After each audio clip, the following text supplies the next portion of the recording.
Welcome to this clinical reasoning session titled The Great Mimicker Destructive Back Pain. As you can see on the opening screen, we are following the case of an 82-year-old woman who arrived with severe back pain and neurological compromise. This presentation was put together by a collaborative team, including Dr. Anupam and a team of large language models in role of a resident, an attending, and an expert system. Our goal today is to track the diagnostic evolution of this patient as the clinical picture shifts from a suspected infection to a surprising metabolic mimicker.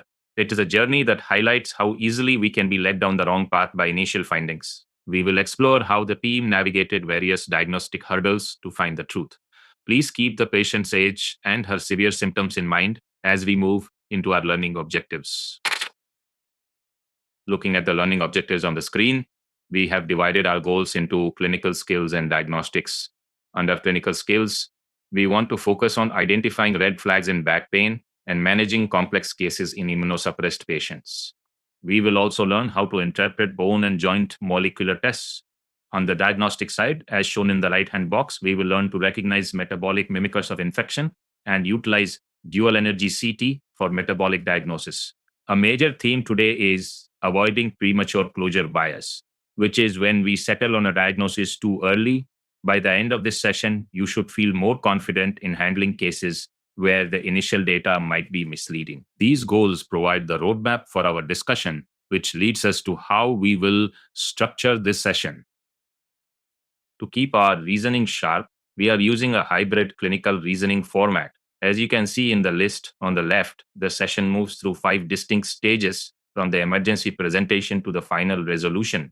On the right side of the slide, you will notice the voices participating in this journey. The doctor provides clinical updates, the resident offers a preliminary differential, the attending provides critique and safety checks, and the expert synthesizes and unifies the findings. This multi-perspective approach allows us to see how different levels of experience interpret the same data. It mimics the real-world environment of a teaching hospital where various team members collaborate on difficult cases. We will now begin our journey, starting with our first stage, the emergency presentation. We begin with an 82-year-old woman presenting with a 3-week history of severe back pain, rigors, and anorexia. As noted under the history section, she has difficulty walking and a complex medical background, including psoriatic arthritis treated with prednisone and adalimumab. She also has chronic kidney disease, stage 3, diabetes, and atrial fibrillation on warfarin. Looking at the examination findings on the right, she is afebrile at 36.1 degrees Celsius. However, she has significant lower lumbar tenderness and is unable to move her legs due to pain. Notably, her right plantar reflex is upgoing. She has sensory loss distal to the ankle and a post-void residual of 500 milliliters. These are significant neurological findings that demand immediate attention. Let us take a moment to pause and reflect on these initial findings. This audience pause asks us to consider the primary concern right now. As you look at the questions on the screen, think about where those neurological signs localize. We have an upgoing plantar reflex and significant urinary retention, which points toward a spinal cord or cauda equina issue. Another critical question is whether being afebrile rules out an infection. In an elderly patient on immunosuppressants like prednisone and adalimumab, a fever might be suppressed even in the presence of a severe infection. Finally, we must consider the most immediate life or limb-saving move for this patient. These questions help us prioritize our next steps in an emergency setting where every minute counts for neurological recovery. Now, let us see how our chief resident initially analyzed this complex picture. The resident's analysis provides a focused differential diagnosis based on the emergency presentation. As you can see in the list, the primary suspicion is a spinal epidural abscess. This is a high-stakes diagnosis that fits the history of rigors and the rapid onset of neurological deficits. Other possibilities include vertebral osteomyelitis or discitis, as well as spinal metastasis or a pathologic fracture. The resident also wisely included a spinal epidural hematoma, especially in view of the fact that the patient is taking warfarin for her atrial fibrillation. This differential covers the most likely and the most dangerous causes of acute spinal cord compression. It is a solid starting point for the diagnostic workup, but how do the senior consultants and experts critique this initial approach? Looking at the critique and synthesis, the attending and the expert agree on the high level of urgency. The attending notes that an immediate MRI with contrast is mandatory, along with the neurosurgery consultation and immediate bladder catheterization. On the right side of the screen, the expert synthesis emphasizes that this is a true spinal emergency. They point out that the absence of fever is highly misleading in the elderly and that the combination of neurological signs and urinary retention must be treated as a compressive lesion until proven otherwise. This reinforces the need for rapid action to prevent permanent damage. The expert's view reminds us that clinical signs often outweigh laboratory findings like temperature in high risk patients. This urgency is best summarized in our first teaching pearl. Our first teaching pearl focuses on the compressive triad. As shown in the golden box, the combination of back pain, urinary retention, and a focal neurological deficit, such as an upgoing plantar reflex, is a major red flag. This triad indicates that an emergent MRI is required to exclude irreversible damage to the spinal cord or chorda equina. In clinical practice, recognizing this pattern early can be the difference between a patient regaining mobility or facing permanent paralysis. We must act on these physical findings immediately, even before all the laboratory data is available. The goal is to identify and relieve the compression as quickly as possible. With the clinical urgency now firmly established, let us look at the initial laboratory and imaging results. The initial investigations reveal several concerning findings. In the laboratory findings box, we see a hemoglobin of 9.1 and a total leukocyte count of 9,000 with 87% neutrophils. Her inflammatory markers are significantly elevated with an ESR of 120 and a CRP of 34.7. While blood cultures are negative, her urine shows nitrates and grows E. coli and E. pescalis. Moving to the imaging results on the right, the CT shows L4, L5 destruction and end plate erosions. Interestingly, the MRI shows fluid in the disc space but no abscess in the lumbar region.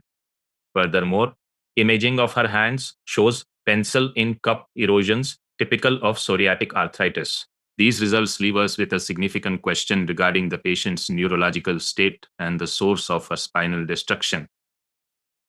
We have reached another audience pause to explain the neurological signs. The central question here is why the plantar reflex is upgoing. If the lumbar MRI shows no abscess, why are we seeing upper motor neuron signs? Remember that the lumbar spine usually involves lower motor neuron findings. This discrepancy raises the possibility of a skip lesion higher up in the thoracic or cervical spine.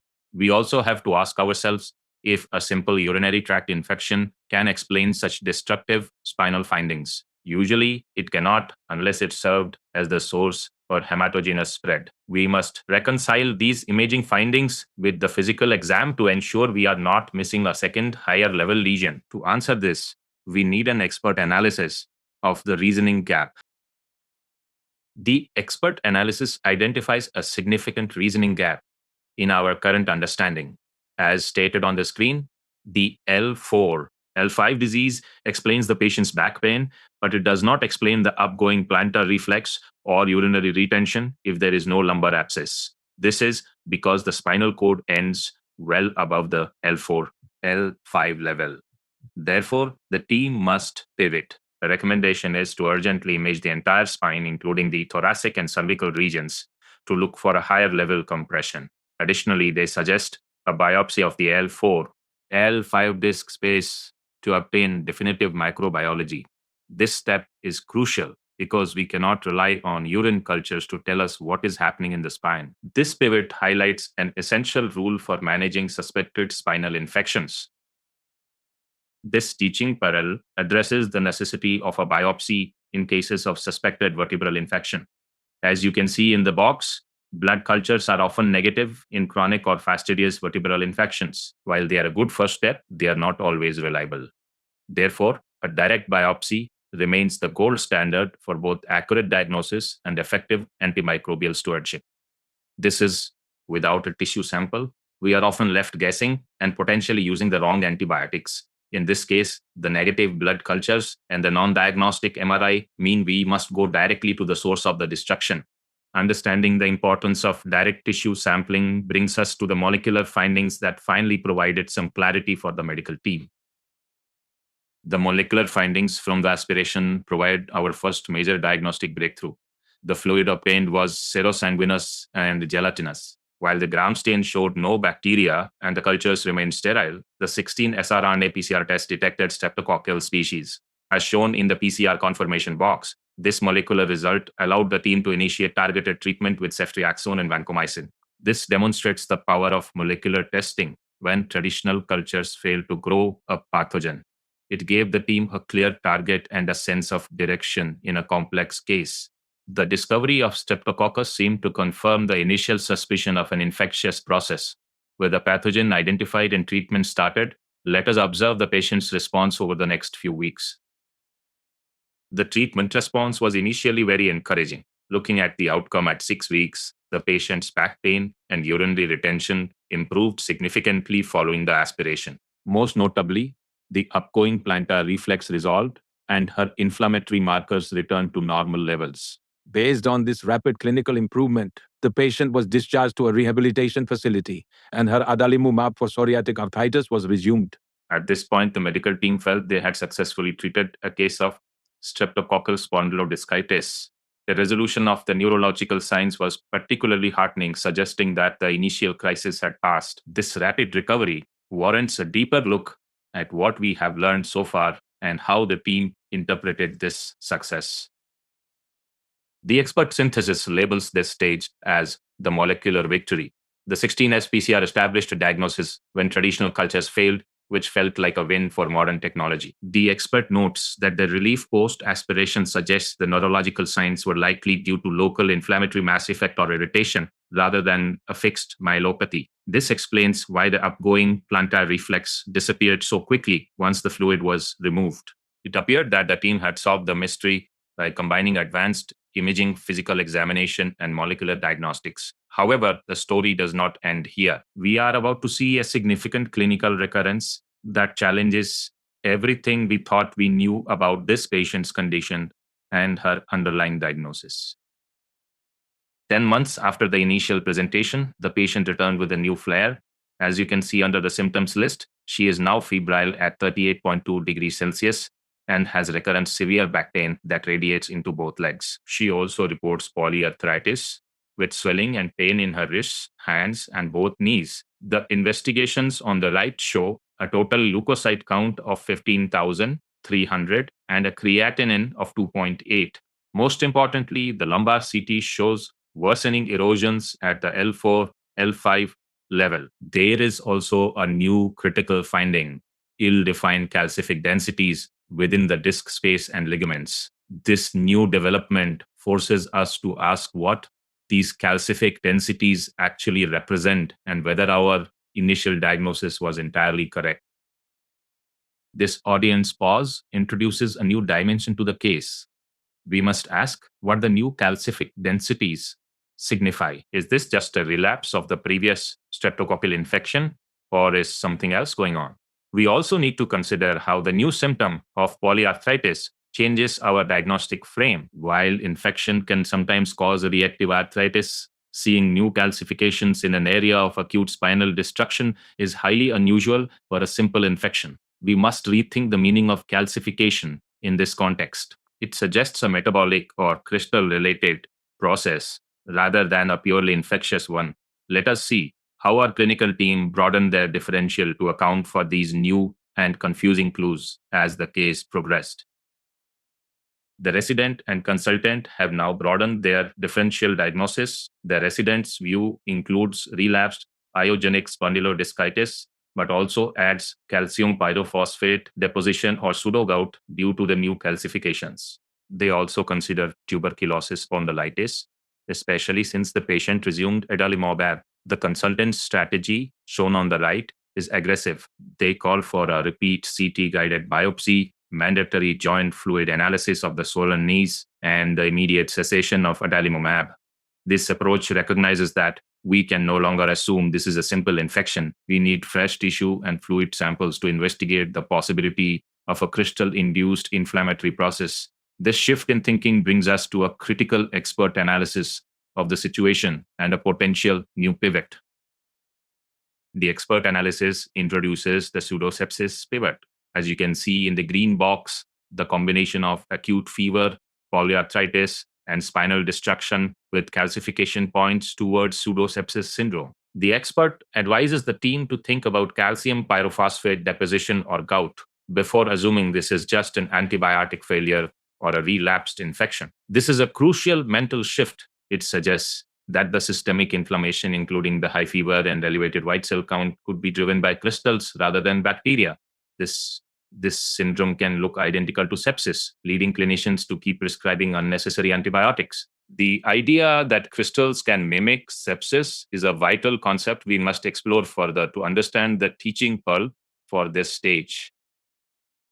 Our next teaching pearl focuses on crystal mimicry. As the text explains, fever is not always a sign of infection. Both gout and calcium pyrophosphate deposition can cause intense systemic inflammation. This includes high fevers and a high total leukocyte count, which closely mimics the presentation of septic arthritis or spondylodiscitis. In a patient with pre-existing joint disease and kidney issues, the risk of crystal-induced flares is significantly higher.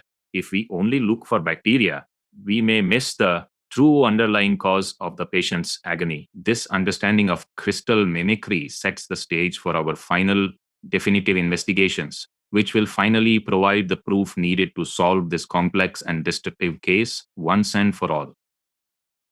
The final investigations provide the definitive proof we have been searching for. A knee aspiration revealed straw-colored fluid, and under polarized light, the team found needle-shaped, negatively birefringent crystals. This is the classic hallmark of gout. Furthermore, her serum urate was extremely high at 14.8 milligram per deciliter. To confirm the spinal involvement, a dual energy CT was performed. As noted under spinal imaging, this scan confirmed the presence of monosodium urate crystals directly within the L4, L5 disc space and the surrounding ligaments. With this proof in hand, we can finally arrive at the definitive diagnosis for our patient, which is far removed from our initial suspicion of a simple bacterial infection. The final diagnosis is spinal tophaceous gout. This is a rare but well-documented condition where gouty deposits cause significant bone and disc destruction. In a retrospective discovery, the team reviewed the original spinal aspirate from 10 months prior and found the same needle-shaped crystals that were missed the first time. This means the initial streptococcal PCR result was likely a red herring, perhaps representing a contaminant or a transient colonization rather than the primary cause of the destruction. The patient had been suffering from gout in her spine all along. Correcting the diagnosis requires a complete overhaul of our management strategy to address the metabolic cause rather than just treating for infection. The management pivot is summarized here in our synthesis. We must discontinue all antibiotics immediately. For the acute flare, the patient requires steroids or colchicine. For long-term management, she needs urate lowering therapy, specifically febuxostat. Looking at the medication review on the right, it is important to minimize loop diuretics, which can raise urate levels. The goal is to target a serum urate level of less than 6 milligram per deciliter. We must also avoid restarting adalimumab until the patient is completely stable. This comprehensive plan addresses both the immediate inflammation and the underlying metabolic disorder. To help us visualize this complex journey from the emergency room to the final diagnosis, let us look at the diagnostic timeline. The diagnostic timeline maps the entire journey of this case across 5 stages. In stages 1 and 2, the focus was on back pain and neurological signs with a high suspicion of a spinal epidural abscess. In stage 3, the 16 SPCR seemed to confirm streptococcus, and antibiotics were given. However, stage 4 brought a recurrence with new calcifications, leading the team to pivot toward a crystal-related diagnosis. Finally, in stage 5, we obtained crystal proof from both the joint and the spine, leading to the definitive diagnosis of spinal gout. This timeline illustrates how clinical reasoning must be flexible and responsive to new data. This brings us to the most important lessons we can take away from this case. We conclude with our take-home messages. Our clinical pearls remind us that spinal gout can perfectly mimic an infection. If you see hyperuricemia and a destructive spine on imaging, you must look for crystals and dual energy CT is a diagnostic tool for this. Our reasoning pearls emphasize the need to avoid premature closure. Always verify potential red herrings, like our initial PCR result, and be ready to reevaluate the entire case when the clinical course deviates from what you expect. By staying curious and questioning our initial assumptions, we can provide better care for patients with complex presentations. Remember these steps when you encounter your next great mimicker in the clinic. Ask, screen, counsel, provide.